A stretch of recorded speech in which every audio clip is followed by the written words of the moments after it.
Hello everyone.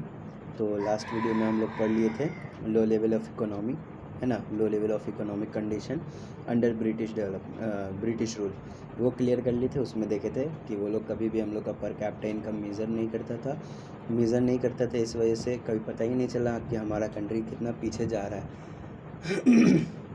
वो लोग हमारे लोग को क्या कर दिया था, ऐसा ऐसा पॉलिसी लगाया था हमारे कंट्री में कि हमारे को सिर्फ सप्लायर बना दिया था रॉ मटेरियल का। ठीक है, सिर्फ रॉ मटेरियल को हम लोग सप्लाई करने वाले बन गए थे। पहले हम लोग क्या करते थे, पहले हम लोग गुड्स का भी एक्सपोर्ट करते थे। ठीक है, अब हम लोग को क्या बना दिया, सिर्फ रॉ मटेरियल का सप्लायर बना दिया, है ना।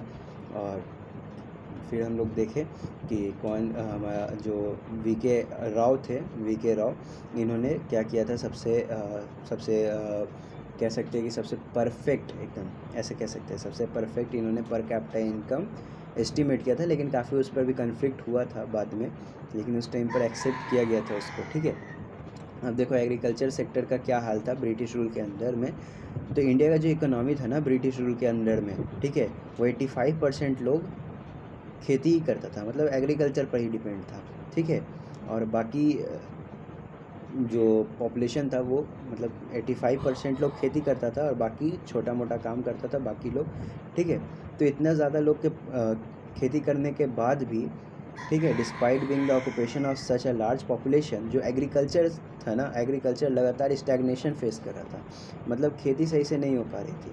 प्रोडक्टिविटी क्या थी, एग्रीकल्चर की जो प्रोडक्टिविटी थी वो लो हो रही थी। ठीक है, सिर्फ एक अच्छी चीज़ हुई थी कि जो कल्टीवेशन के अंडर में जो एरिया था ना, मतलब जो खेती करने के लिए जो ज़मीन था ना, वो बढ़ गया था। ठीक है, लेकिन हमारा जो प्रोडक्टिविटी था फिर भी लो ही था, नहीं बढ़ रहा था।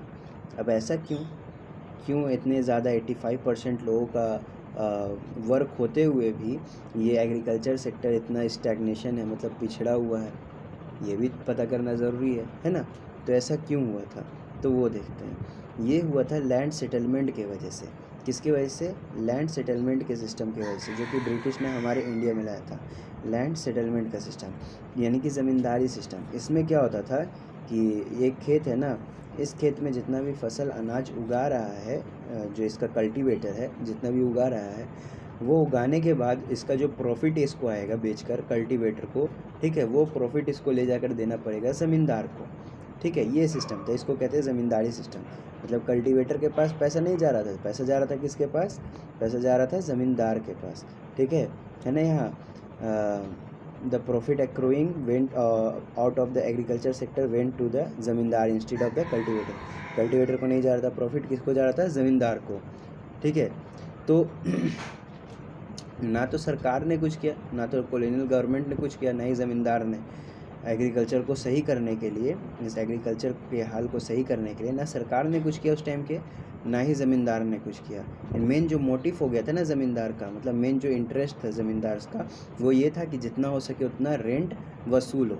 अब ये रेंट वसूलने के पीछे क्यों थे, पैसा कमाने के पीछे क्यों थे ज़मींदार, तो वो रेवेन्यू सेटलमेंट की वजह से। रेवेन्यू सेटलमेंट क्या है, ये देखो।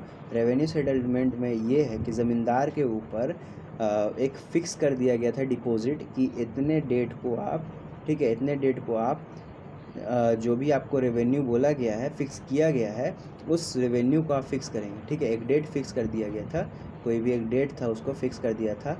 और रेवेन्यू पर जो मतलब टैक्स कितना पे करना है वो टैक्स भी फ़िक्स कर दिया था ब्रिटिश गवर्नमेंट कि इस डेट को इतना रेवेन्यू पे करिए, अगर नहीं पे करते तो आपसे आपकी ज़मींदारी छीन ली जाएगी। इसलिए ज़मींदार कोशिश करता था कि ज़्यादा से ज़्यादा पैसा हमको आ जाए। ठीक है, तो पैसा आ जाएगा तो क्या करेगा, जितना भी उसको बोला गया है टैक्स भरने के लिए यानी कि रेवेन्यू भरने के लिए, वो फिक्स डेट पर पे कर पाएगा। क्योंकि अगर पे नहीं कर पाता तो ज़मींदारी ख़त्म हो जाता, है ना। और भी बाकी फैक्टर था जिसकी वजह से एग्रीकल्चर हमारा लो था। क्या क्या था बाकी फैक्टर, टेक्नोलॉजी उतनी अच्छी नहीं थी, इरिगेशन की फैसिलिटी अच्छी नहीं थी, लोग फर्टिलाइज़र का बहुत कम यूज़ करते थे। ठीक है।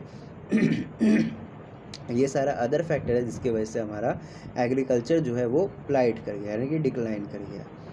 तो देयर वाज ऑफ कोर्स, अब वो अब क्या होता था ना कि उस टाइम पर, मतलब जब ब्रिटिश था ना, तो उस टाइम पर हमारा कमर्शियलाइजेशन भी था। मतलब कैश क्रॉप भी उगाते थे लोग। ठीक है, कैश क्रॉप भी उगाते थे, वैसा क्रॉप जिसको बेच कर हम, मतलब जिसको सेल्फ कंजम्पशन नहीं, उसको बेचना ही है, उसको सिर्फ मार्केट के लिए हो। लाइक ये मान लो कॉफ़ी का प्रोडक्शन, या टी का मान लो क्या करते हैं, टी का प्रोडक्शन हम लोग करते हैं सेल्फ कंजम्पशन के लिए नहीं बल्कि मार्केट के लिए करते हैं, है ना, खुद के लिए नहीं बल्कि मार्केट के लिए करते हैं। तो ऐसे को हम बोलते हैं कमर्शियलाइजेशन। मेनली इसमें प्लांटेशन आता है, मेनली 9th में प्लांटेशन पर ही हो गया। But this could hardly help farmers in improving their economic condition, as instead of producing food crops, now they are producing cash crop which were to be ultimately used by British industries back home। अब क्या हो रहा था, पहले तो ये लोग food crops उगा रहे थे, लेकिन ब्रिटिश जब आया तो कैश क्रॉप भी उगाने लगा। कैश क्रॉप लेकर ब्रिटिश अपने घर चला जाता था, यहाँ नहीं रखता था, ठीक है, यानी कि रॉ मटेरियल लेके घर चला गया, वहाँ से फाइनल गुड्स बनाया और उसको फिर ला के इंडिया में बेच दिया, समझे। और हम लोग क्या कर रहे थे, पहले हम लोग खुद बना रहे थे खुद के रॉ मटेरियल से और दुनिया में बेच रहे थे। ये जस्ट उल्टा कर दिया ब्रिटिश। तो क्या हो गया कि लेकर तो वापस चला जाता था कैश क्रॉप, सारा कैश क्रॉप जब लेकर वापस चल ही जाएगा तो फिर हम लोग क्या बेचेंगे, हम लोग के पास तो एक्सपोर्ट करने के लिए कुछ नहीं बचेगा, ठीक है। इसकी वजह से फार्मर्स का जो इकोनॉमिक कंडीशन था वो इम्प्रूव नहीं कर पा रहा था, ठीक है। Despite some progress made in irrigation, India's agriculture was starved of investment in terracing, flood control, drainage and desalination of soil। देखो इरिगेशन में थोड़ा बहुत तो कर दिया गया था प्रोग्रेस, मतलब इरिगेशन तो थोड़ा बहुत सुधर भी गया था, लेकिन फिर भी हमारा जो एग्रीकल्चर सेक्टर था ना उसमें टेरिस में लोग नहीं, मतलब टेरिस फार्मिंग जो होता है, तो टेरिस फार्मिंग क्या किया जाता है, ये पहाड़ है ना तो इस पर सीढ़ी जैसा कट के, ठीक है, वहाँ पर फ्लैट लैंड मतलब बना दिया गया और वहाँ पर फार्मिंग किया जाता है। तो टेरेस फार्मिंग नहीं किया जाता था, फ्लड कंट्रोल का कोई मेजर नहीं था। जैसे अभी है ना कि बड़ा बड़ा पत्थर लगा देते हैं फील्ड के किनारे ताकि पानी यहाँ से अगर बहे तो मिट्टी अपने साथ ना ले जाए। तो फ्लड कंट्रोल का भी कोई सिस्टम नहीं था, ना ही ड्रेनेज था, नाली था, ना ही डिसैलिनाइजेशन करना था सॉइल को, कुछ नहीं, इतना टेक्नोलॉजी डेवलप हुआ था, सिर्फ इरिगेशन का टेक्नोलॉजी डेवलप हुआ था। तो why a small section of farmers change their cropping pattern from food crop to commercial crop, a large section of tenants small farmer and share croppers neither had resources and technology nor had incentive to invest in agriculture. तो देखो कि जो section में divide हो गया, क्या हो गया कि जो कैश क्रॉप उगाना था ना, कैश क्रॉप सीसी, ठीक है, तो कुछ ही लोग उगा पा रहे थे क्योंकि उनके पास पैसा था, उनके पास टेक्नोलॉजी थी, रिसोर्सेज था। और बाकी जो लार्ज पोर्शन था ना वो लोग नहीं कर पा रहा था क्योंकि इनके पास ना पैसा था, ना टेक्नोलॉजी था, ना ही कोई किसी तरीके का रिसोर्स था। समझ गए इतना एग्रीकल्चर सेक्टर को, एग्रीकल्चर समझ में आ गया। अब नेक्स्ट में इंडस्ट्रियल सेक्टर करवा देंगे, इंडस्ट्रियल सेक्टर हो जाएगा, फिर फॉरेन ट्रेड, फॉरेन ट्रेड के बाद तुम्हारा रहेगा डेमोग्राफिक कंडीशन और चैप्टर फिर हो जाएगा ख़त्म। लास्ट में सारे वीडियो कंपाइल कर देंगे। अच्छा इंफ्रास्ट्रक्चर भी है, इंफ्रास्ट्रक्चर भी पढ़ा देंगे और लास्ट में सारे वीडियो कंपाइल करके एक वीडियो में डाल देंगे, हो जाएगा, पार्ट भी हो जाएगा और सारा एक कंप्लीट वन शॉट वीडियो भी हो जाएगा, ठीक है। चलो मिलते हैं नेक्स्ट वीडियो में, तब तक के लिए बाय।